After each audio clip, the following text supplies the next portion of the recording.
నమస్తే. జనసేన పార్టీ అధ్యక్షుడు పవన్ కళ్యాణ్ గారు జనంలోకి రాడా, మంగళగిరిలో ఉన్నటువంటి జనసేన పార్టీ ఆఫీస్ని తాళాలు ఇవ్వబోతున్నారా? జనసేన పార్టీ నమ్ముకున్న కేడర్కి, నాయకులకి పూర్తి స్థాయిలో పవన్ కళ్యాణ్ గారు మొండి చేయి చూపిస్తున్నారా? ఎస్, జనసేన పార్టీ నమ్ముకున్న కేడర్ మొత్తం ఈరోజు పూర్తి స్థాయిలో నష్టపోయింది. ఎవరైతే తెలుగుదేశం పార్టీ నమ్ముకున్నారో వాళ్ళందరూ పూర్తి స్థాయిలో ఆర్థికంగా, పదవుల పరంగా బలపడ్డారు. ఇది ఎందుకు చెప్తానంటే, రాష్ట్ర డిప్యూటీ సీఎం పవన్ కళ్యాణ్ గారిని పూర్తి స్థాయిలో తన సొంత ఇమేజ్ను మన రాష్ట్రంలో కనిపించకుండా తెలుగుదేశం పార్టీ పెద్దలు చేస్తాను పని. ఇదంతా ఈరోజు కానీ, రేపు కానీ, ఎప్పుడైనా సరే అతి తొందరలోనే మన రాష్ట్రంలో నారా లోకేష్ గారిని సీఎం కుర్చీలో కూర్చోబెడడానికి తెలుగుదేశం పార్టీ పెద్దలు మొత్తం భారీ ఎత్తున ఒక ప్లాన్ సిద్ధం చేస్తున్నారు. దీన్ని ఎప్పటికప్పుడు రాష్ట్ర డిప్యూటీ సీఎం పవన్ కళ్యాణ్ గారు పసిగట్టలేకపోతున్నాడు. తన సొంత బెదర్ ఎమ్మెల్సీ నాగబాబు గారు కూడా పూర్తి స్థాయిలో సైలెంట్గా పక్కకి వెళ్ళిపోవడం జరుగుతుంది. బయట ఒకటే మాట వినిపిస్తుంది, రాష్ట్ర డిప్యూటీ సీఎం పవన్ కళ్యాణ్ గారి ఆరోగ్యం బాగాలేదు, తను మన రాష్ట్రాన్ని హ్యాండిల్ చేయలేడు, అతనికి ఒక శాఖ ఇచ్చాం, అతని పని తాను చేసుకుంటూ వెళ్ళిపోతానని చెప్పి ఒక మాట బాగా వినిపించడం జరుగుతుంది. ఎప్పటికైనా సరే పార్ట్నర్షిప్కైనా వేరే వాళ్ళతో పొత్తులో ఉంటే మోసపోయేది మనమే. మనల్ని నమ్ముకున్న వాళ్ళు పురుషాలు నష్టపోతారు. ఈరోజు జనసేన పార్టీ పరిస్థితి అదే ఉంది. ఒక ఎగ్జాంపుల్ అండి, జనసేన పార్టీ వాళ్ళు ఎక్కడైనా సరే తెలుగుదేశం పార్టీ వాళ్ళు కొడితే, చంపినా కూడా కనీసం చంద్రబాబు గారు యాక్షన్ తీసుకోరు, వాళ్ళతో పొత్తులో ఉన్నా సరే. పోనీ రాష్ట్ర డిప్యూటీ సీఎం పవన్ కళ్యాణ్ గారు కూడా సైలెంట్గా వదిలేస్తాడు. ఇప్పుడు మన రాష్ట్రంలో కూడా అదే సిచ్యువేషన్ జరుగుతుంది. వైజాగ్లో నిన్న మొన్న జరిగిన మీటింగ్లో చూస్తే నారా లోకేష్ గారి పేరు బాగా వినిపించింది.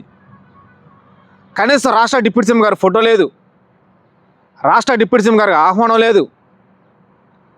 రాష్ట్ర డిప్యూటీ సీఎం పవన్ కళ్యాణ్ గారు మన రాష్ట్రంలో ఉన్న ఒకటే, లేకపోయినా ఒకటే, పేరుకి మాత్రమే అతని పౌరుత్యం, పెత్తనం ఇచ్చని చెప్పి బయట ఒక వార్త చెప్పుకుంటా పోతారు.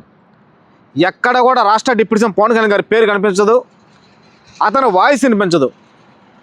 పార్టీ స్థాపించినప్పుడేమో నేను ప్రశ్నిస్తాను, అందరికి అండగా నిలబడతానని చెప్పి ఆ రోజు పవన్ కళ్యాణ్ గారు బలంగా చెప్పడం జరిగింది.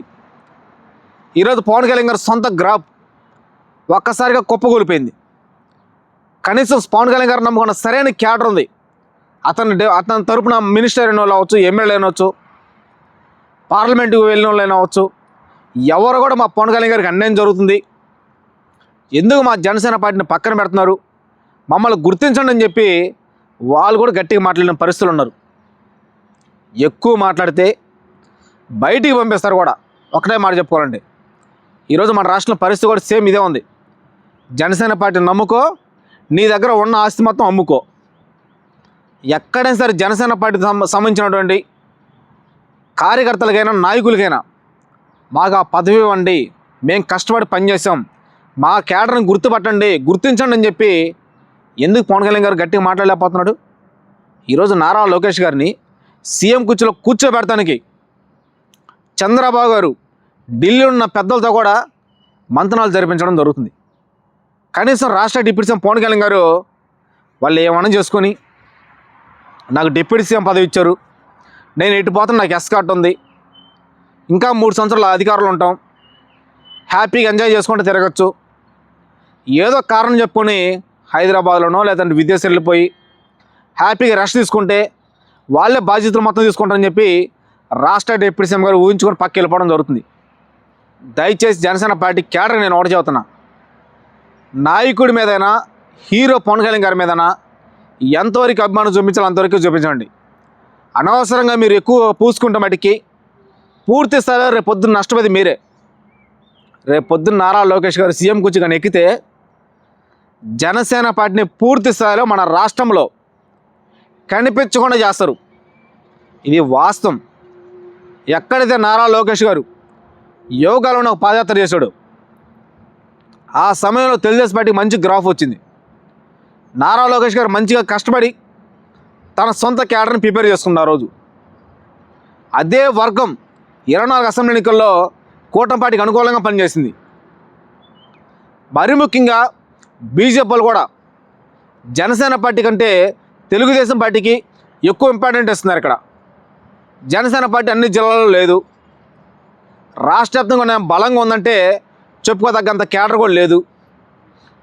పేరుకు మాత్రమే 30 సంవత్సరాల లోపు ఉన్నటువంటి యువకులే జనసేన పార్టీ జెండా పట్టుకున్నారు. 30 సంవత్సరాలు దాటినటువంటి ఏ ఒక్కరు కూడా జనసేన పార్టీ కానీ జనసేన పార్టీ సిద్ధాంతాలు కానీ పవన్ కళ్యాణ్ గారిని ఎవరు కూడా నమ్మట్ల. ఎందుకంటే పవన్ కళ్యాణ్ గారు కేవలం తన సొంత అవసరాల కోసం మనుషులను ఉపయోగించుకొని టిష్యూ పేపర్ మాదిరిగా పక్కన పడేస్తాడు. ఇది ఆంధ్ర రాష్ట్ర ప్రజలకి ఎప్పుడో తెలుసుకున్నారు. కానీ టైం బాగుండి ఈవీఎంల పుణ్యాన 24 అసెంబ్లీ ఎన్నికల్లో ఈ కూటమి పార్టీ అధికారంలో రావడం, జగన్ గారు ఓడిపోవడం వీళ్ళందరూ బాగా కలిసి వచ్చింది. సరే టైం బాగుండి అదృష్టం బాగుండి పంట పండిందని చెప్పుకుంటుంటే తెలుగుదేశం పార్టీ పూర్తి స్థాయిలో ఇంకో 15 సంవత్సరాలు 10 సంవత్సరాలు అధికారంలో రాకపోయినా కూడా వాళ్ళకి ఎలాంటి నష్టం లేదు. 100% మోసపోయింది నష్టపోయింది కూడా మన రాష్ట్రంలో పొత్తు పెట్టుకున్నాక జనసేన పార్టీ మోసపోయింది, బీజేపీ పార్టీ నష్టపోయింది. తెలుగుదేశం పార్టీకి ఎక్కడ కూడా నష్టం జరగల. తెలుగుదేశం పార్టీ ఆర్థికంగా బలంగా రాజకీయంగా గత 5 సంవత్సరాలు ఎక్కడైతే వెనకబడిపోయిందో 10 సంవత్సరాలు ముందుకు వచ్చేసింది. సో 29 అసెంబ్లీ ఎన్నికల్లో జగన్ గారిని గెలిచిన తర్వాత కూడా తెలుగుదేశం పార్టీకి వచ్చిన నష్టం అయితే లేదు. ఎందుకంటే వీళ్ళు ఆర్థికంగా బాగా డబ్బులు సంపాదించుకున్నారు.